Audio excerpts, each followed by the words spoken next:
ನೋಡಿ ಸೌತೆಕಾಯಿ ಕಡುಬು ಎಷ್ಟು ಸಾಫ್ಟಾಗಿ ಎಷ್ಟು ಚೆನ್ನಾಗಿ ಬಂದಿದೆ ಅಂತ. ತುಂಬ ಅದ್ಭುತವಾಗಿದೆ, ತುಂಬ ರುಚಿಯಾಗಿದೆ. ನಮಸ್ತೆ ಎಲ್ಲರಿಗೂ. ಎಲ್ಲರನ್ನು ನನ್ನ ಚಾನಲ್ಗೆ ಸ್ವಾಗತ ಮಾಡಿಕೊಂಡು ಇವತ್ತು ಅದ್ಭುತವಾದ ರೆಸಿಪಿ ಮಾಡ್ತಾ ಇದ್ದೀನಿ. ಬನ್ನಿ ಹೇಗೆ ಮಾಡೋದು ನೋಡೋಣ. ಇವತ್ತು ನಾವು ಅದ್ಭುತವಾದ ಸೌತೆಕಾಯಿ ಕಡುಬು ಮಾಡ್ಕೊಳ್ಳೋಣ. ನಾನಿಲ್ಲಿ 2 ಸೌತೆಕಾಯಿ ತೊಗೊಂಡಿದ್ದೀನಿ. ಇದರ ತಿರುಳನ್ನು ತಗೊಂಡು ಸಿಪ್ಪೆ ಏನು ಹೆರಿಯೋದು ಬೇಡ, ಹಾಗೆಯೇ ತುರ್ಕೊಳ್ಳೋಣ. ಎಳೆದಾದರೆ ತಿರುಳು ಕೂಡ ಹಾಕೋಬೋದು, ಸ್ವಲ್ಪ ಬೆಳೆದಿದ್ರೆ ಮಾತ್ರ ತಿರುಳು ಹಾಕೋಬೇಡಿ. ತುಂಬ ಚೆನ್ನಾಗಿರುತ್ತೆ, ದೇಹಕ್ಕೆ ತಂಪಾದ ಒಂದು ಸೌತೆಕಾಯಿನ ಕಡುಬು ಅಂತ ಹೇಳ್ಬೋದು. ಅಷ್ಟು ಚೆನ್ನಾಗಿರುತ್ತೆ. ಬೆಳಗಿನ ತಿಂಡಿಗಾದರೂ ಮಾಡ್ಕೋಬೋದು, ಈವ್ನಿಂಗ್ ಸ್ನ್ಯಾಕ್ಸ್ ಟೈಮಲ್ಲಾದರೂ ಮಾಡ್ಕೋಬೋದು. ಇದು ತುಂಬ ಒಳ್ಳೆಯದಾಗುತ್ತೆ. ತಿರುಳೆಲ್ಲ ತೆಗೆದು ತುರ್ಕೊಳ್ಳೋಣ. ಈಗ ನೀವು ಯಾರೆಲ್ಲ ಈ ಒಂದು ಅಡುಗೆನ ಟ್ರೈ ಮಾಡಿದ್ದೀರಾ ನನಗೆ ಕಮೆಂಟಲ್ಲಿ ತಿಳಿಸೋದನ್ನು ಮರಿಬೇಡಿ. ಹಾಗೆ ನನ್ನ ಚಾನಲ್ಗೆ ನೀವು ಹೊಸಬರಾಗಿದ್ದರೆ ಪ್ಲೀಸ್ ಸಬ್ಸ್ಕ್ರೈಬ್ ಮಾಡಿಕೊಂಡು ನಿಮ್ಮ ಫ್ರೆಂಡ್ಸ್ ಆ್ಯಂಡ್ ಫ್ಯಾಮಿಲಿಗೆ ಹೆಚ್ಚು ಶೇರ್ ಮಾಡೋದನ್ನು ಮರಿಬೇಡಿ. ಕೊಯ್ದಾದ್ಮೇಲೆ ನೋಡ್ಕೋಬೇಕು, ಸ್ವಲ್ಪ ಟೇಸ್ಟ್ ಮಾಡಿ, ಯಾಕೆಂದರೆ ಕಹಿ ಇರುತ್ತೆ ಒಂದೊಂದು ಸೌತೆಕಾಯಿ, ಅದನ್ನು ಹಾಕ್ಕೊಳ್ಬೇಡಿ. ಸಣ್ಣದಾಗಿ ತುರಿಯೋಣ.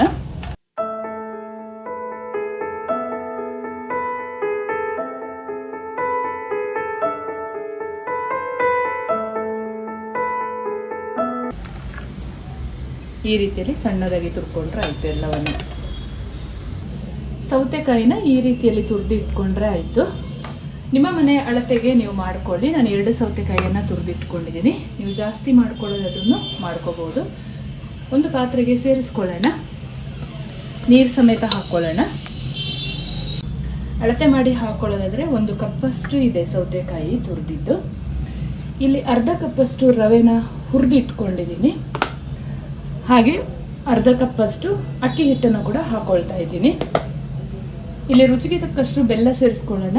ನಾನು ಯಾವ ಕಪ್ಪಲ್ಲಿ ರವೆ ತೊಗೊಂಡಿದ್ದೀನಿ ಅದೇ ಕಪ್ 1.5 ಕಪ್ಪಷ್ಟು ಬೆಲ್ಲ ಸೇರಿಸ್ಕೊಳ್ತಾ ಇದ್ದೀನಿ. ಕಾಯಿ ತುರಿ 1 ಕಪ್ಪಷ್ಟು ಸೇರಿಸ್ಕೊಳ್ತಾ ಇದ್ದೀನಿ.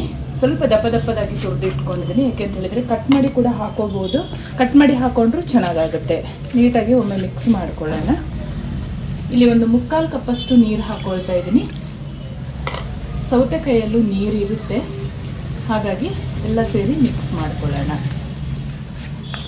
ಹಾಲು ಹಾಕಿ ಕೂಡ ಮಾಡ್ಕೋಬೋದು, ನಾನು ನೀರು ಯೂಸ್ ಮಾಡಿ ಮಾಡ್ತಾ ಇದ್ದೀನಿ. 1/4 ಟೇಬಲ್ ಸ್ಪೂನಷ್ಟು ಏಲಕ್ಕಿ ಪೌಡ್ರನ್ನು ಹಾಕ್ಕೊಳ್ಳೋಣ. 1/4 ಟೇಬಲ್ ಸ್ಪೂನಷ್ಟು ಉಪ್ಪು ಪುಡಿಯನ್ನು ಹಾಕ್ಕೊಳ್ತಾ ಇದ್ದೀನಿ. 1 ಟೇಬಲ್ ಸ್ಪೂನಷ್ಟು ತುಪ್ಪ ಹಾಕ್ಕೊಳ್ತಾ ಇದ್ದೀನಿ. ಎಲ್ಲವನ್ನು ಚೆನ್ನಾಗಿ ಮಿಕ್ಸ್ ಮಾಡಿಕೊಂಡು ಬೆಲ್ಲ ಕರಗಲಿಕ್ಕೆ ಬಿಡೋಣ. ಗ್ಯಾಸ್ ಆನ್ ಮಾಡ್ಕೊಂಡಿದ್ದೀನಿ. ಎಲ್ಲವನ್ನು ಚೆನ್ನಾಗಿ ಮಿಕ್ಸ್ ಮಾಡ್ಕೊಳ್ತಾ ಬೆಲ್ಲ ಕರಗಲಿ. ನೀವು ಸಕ್ಕರೆ ಕೂಡ ಯೂಸ್ ಮಾಡಿ ಮಾಡ್ಬೋದು. ಈ ರೀತಿಯಲ್ಲಿ ಚೆನ್ನಾಗಿ ಬೆಲ್ಲ ಕರಗಬೇಕು. ಇವಾಗ ನಾವು ಹುರಿದಿಟ್ಟ ರವೆ ಮತ್ತು ಅಕ್ಕಿ ಹಿಟ್ಟನ್ನು ಹಾಕ್ಕೊಳ್ಳೋಣ. ನೀವು ಪೂರ್ತಿಯಾಗಿ ರವೆ ಹಾಕಿ ಮಾಡ್ಕೋಬೋದು, ಇಲ್ಲ ಪೂರ್ತಿ ಅಕ್ಕಿ ಹಿಟ್ಟು ಹಾಕ್ಕೊಂಡಾದರೂ ಮಾಡ್ಕೋಬೋದು. ಉರಿ ಸ್ವಲ್ಪ ಕಡಿಮೆ ಮಾಡಿಕೊಂಡು ಅಕ್ಕಿ ಹಿಟ್ಟು ಮತ್ತು ರವೆ ಹಾಕ್ಕೊಳ್ಳೋಣ. ಗಂಟಿಲ್ಲದಂಗೆ ತಿರುಗಿಸ್ಕೊಳ್ಬೇಕು. ರವೆನ ಹುರಿದು ಇಟ್ಕೊಂಡಿದೆ, ಅದನ್ನು ಸೇರಿಸ್ಕೊಳ್ಬೇಕು. ತುಂಬ ಚೆನ್ನಾಗಾಗುತ್ತೆ. ನೀಟಾಗಿ ಮಿಕ್ಸ್ ಮಾಡ್ಕೊಳ್ಳೋಣ. ಅಕ್ಕಿ ಹಿಟ್ಟು ಸ್ವಲ್ಪ ಬೇಕಾದರೆ ಮತ್ತೆ ಹಾಕೋಬೋದು. ಗಂಟಿಲ್ಲದಾಗೆ ನೀಟಾಗಿ ತಿರುಗಿಸ್ಕೊಳ್ಬೇಕು. ನಾವು ರೊಟ್ಟಿ ತಟ್ಟುವ ಹದಕ್ಕೆ ಗಟ್ಟಿಯಾದರೆ ಸಾಕು. ಆಮೇಲೆ ಸ್ಟೀಮಲ್ಲಿ ಒಂದ್ಸರಿ ಬೇಯಿಸ್ಕೊಳ್ಳುವಂಥದ್ದಿದೆ, ಹಾಗಾಗಿ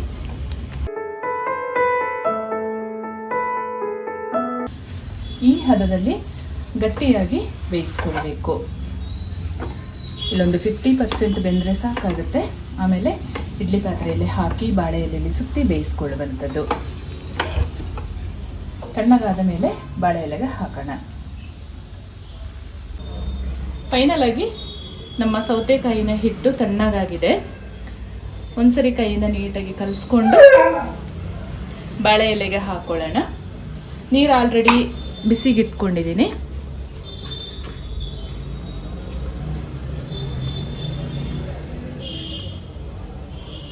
ಸ್ವಲ್ಪನೇ ತಗೊಂಡು ಬಾಳೆ ಎಲೆಗೆ ಹಾಕಿ ಬೇಯಿಸ್ಕೊಳ್ಳೋಣ. ಒಂದು 10 ನಿಮಿಷ ಬೇಯಿಸ್ಕೊಂಡ್ರೆ ಸಾಕಾಗುತ್ತೆ. ಬಾಳೆಎಲೆನ ಬಾಡಿಸಿ ಇಟ್ಕೊಂಡಿದ್ದೀನಿ ನಾನು.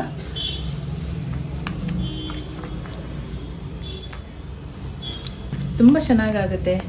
ಸೌತೆಕಾಯಿದು ಸ್ಮೆಲ್ಲು ಮತ್ತು ರವೆ ಹುರಿದು ತುಪ್ಪ ಎಲ್ಲ ಹಾಕ್ಕೊಂಡಿದ್ದೀವಲ್ಲ, ಬೆಲ್ಲ ಹಾಕಿ ಈ ಕಾಂಬಿನೇಷನಲ್ಲಿ ಒಂದ್ಸರಿ ನೀವು ಈ ರೀತಿಯ ಕಡುಬು ಮಾಡಿ, ತುಂಬ ಅದ್ಭುತವಾಗಿರುತ್ತೆ. ಒಂದ್ಸಲ ಟ್ರೈ ಮಾಡಿ ನೀವು.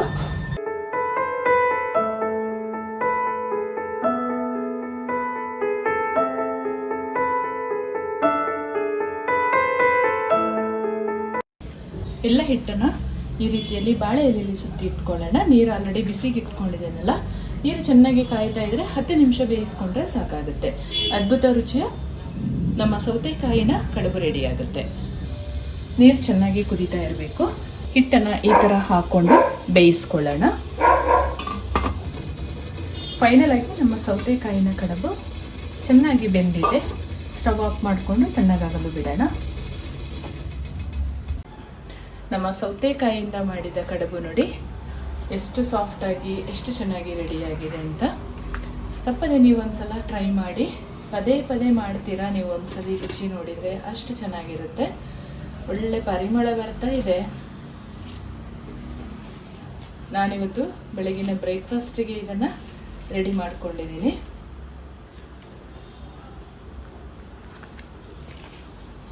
ನಾನು ಮಾಡುವ ಅಡುಗೆಗಳು ನಿಮಗೆ ಇಷ್ಟ ಆಗ್ತಿದ್ರೆ ದಯಮಾಡಿ ಸಬ್ಸ್ಕ್ರೈಬ್ ಮಾಡಿಕೊಂಡು ನಿಮ್ಮ ಫ್ರೆಂಡ್ಸ್ ಆ್ಯಂಡ್ ಫ್ಯಾಮಿಲಿಗೆ ಹೆಚ್ಚು ಹೆಚ್ಚು ಶೇರ್ ಮಾಡೋದನ್ನು ಮರಿಬೇಡಿ. ನೋಡಿ ಸೌತೆಕಾಯಿ ಕಡುಬು ಎಷ್ಟು ಸಾಫ್ಟಾಗಿ ಎಷ್ಟು ಚೆನ್ನಾಗಿ ಬಂದಿದೆ ಅಂತ.